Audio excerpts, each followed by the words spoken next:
Kedua kisah Nabi Ibrahim semasa kecil. Pada suatu hari, Nabi Ibrahim bertanya mengenai patung yang dibuat ayahnya.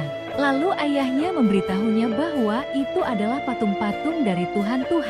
Nabi Ibrahim terheran melihat hal tersebut dan menolak pemikiran tersebut. Nabi Ibrahim memanfaatkan patung-patung itu untuk bermain. Bahkan terkadang ia menunggangi punggung patung-patung.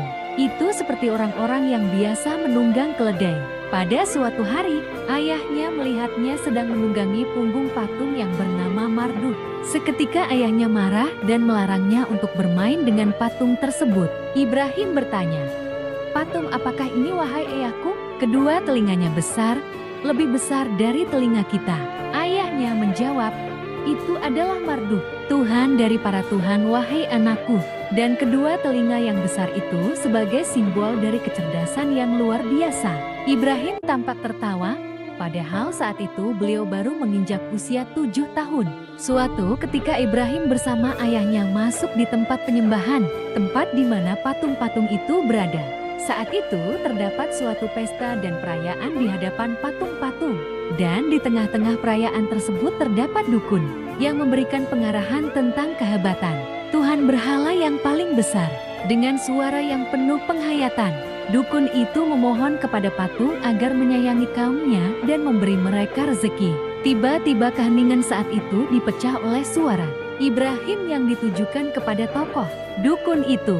"Wahai dukun, ia tidak akan pernah mendengarmu. Apakah engkau meyakini bahwa ia mendengar?" Saat itu semua terlihat kaget dan mencari dari mana asal suara itu. Ternyata mereka mendapati bahwa suara itu suara Ibrahim. Lalu tokoh dukun itu mulai menampakkan kerisauan dan kemarahannya. Kemudian ayahnya berusaha menenangkan keadaan dan mengatakan bahwa anaknya sakit dan tidak mengetahui apa yang dikatakan. Lalu mereka keluar dari tempat penyembahan itu.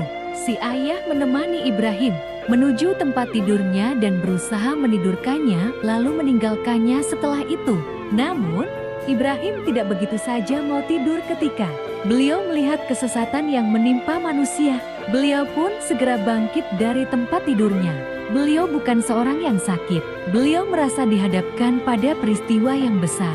Beliau menganggap mustahil bahwa patung-patung yang terbuat dari kayu-kayu dan batu-batuan itu menjadi Tuhan bagi kaumnya.